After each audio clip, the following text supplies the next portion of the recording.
Sveiki visi! Sveiki! Prie įėjimo į mūsų mokyklą dailės ir technologijos mokytojai dažnai paruošia papuošimus ir parodas. Mokytojų dienos proga čia išdygo nuostabios baltos gėlės. Pasakykite apie tai, kas yra pirmajame aukšte. Mes su mokytoja pirmiausia pagalvojame, kad mokytojo diena yra pati nuostabiausia. Mums mokytojams yra džiugu, kada mus pasveikina mokiniai. Tai mes norėjome taip pat su mokytoja, norėjome pasveikinti ir visus mokytojus ir savo laisvų laiku darėme gėles. Ir padėjo, aišku, mokiniai per pamoką. Tokia mintim, kad moteris, mokytojas, žydi kaip visos gėlės. Įeidami į mokyklą, stabtelkit, pasigrožėkit, stendas nuolat keičiamas, atsiranda nauji mokinių darbai. Visus domina, kaip vyksta 4 aukšto statybos. Mūsų korespondentai pasikalbės su gimnazijos direktoriumi. Mes esame direktorių kabinete. Labą dieną. Labą dieną. Pasakykite, prašau, kaip vyksta 4 aukšto statybos. Statybos jau, galima sakyti, jau persirito į antrą pusę. Pagal galiojančius susitarimus ir Lietuvoje galiojančius teisės aktus gimnazijos statybininkai turėtų užbaigti patalpų statybą iki gruodžio 31 dienos.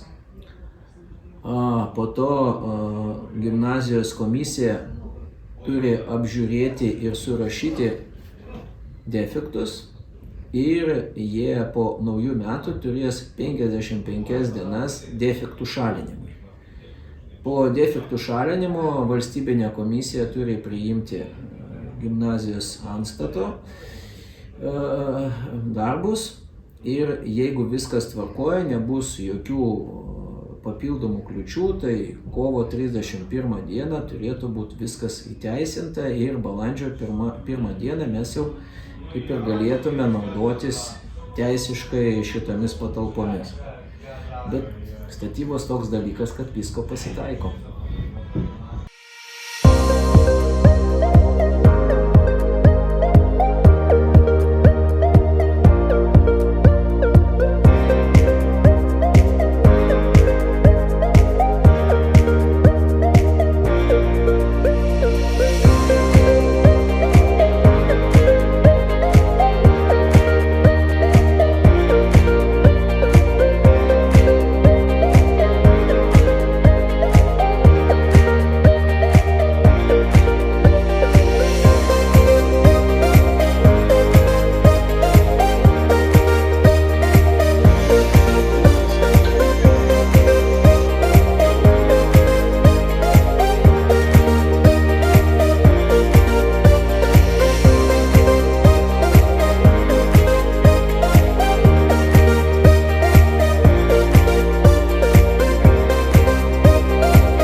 Šią savaitę tiek.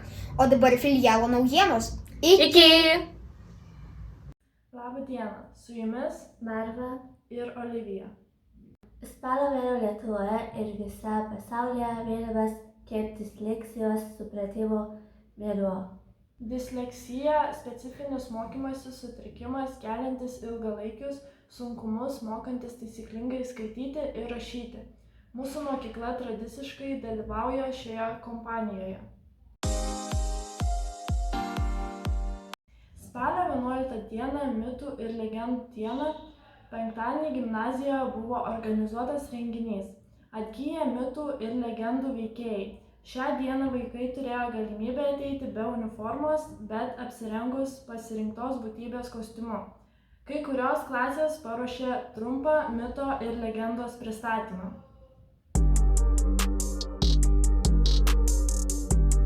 Pirmiausia gyvas eksponatas – raganos!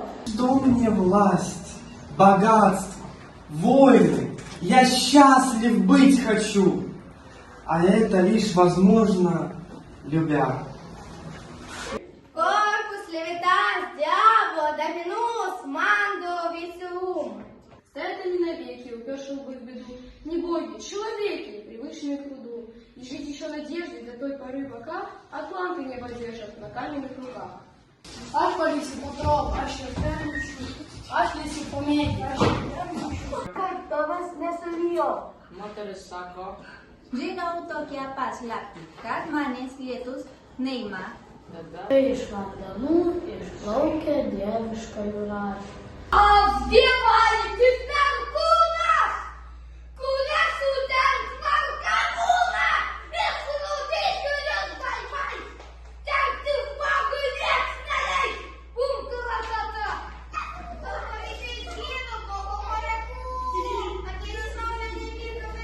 Давным-давно, так давно, что даже время текло в обратную сторону, жили на Балканском полуострове древние эллины. Они оставили богатейшее наследство для всего мира, не только архитектуру, прекрасную статуи и здания, но и литературу, и их легенды и мифы. Paminėta psichikos sveikatos diena. Buvo pasirūpinta mokytojų emocinė gerovė. Visų laukia staigmena. Spalio 20 dieną yra minima pasaulinė psichikos sveikatos diena. Ir atėjo laikas pasikalbėti apie emocinės sveikatos stiprinimą. Kaip tie pedagogai pasirūpina savo emocinę sveikatą? Gelbsti gamtą. Sveikatą. Gamtą. Pasivaikščiojimai, pokalbiai, šeimos nariais. Pirtis. Gamta, pirtis, baseinai, muzika, koncertai, bendravimas. Aplinkos pakeitimas. Taip, jo. O aš prie to paties, aš vadovaujuosi senų gerų anekdotų. Pradėnu iš kitų sveikata, nesulauksi. Šiandien tiek. Su jumis buvo Marva ir Olivija.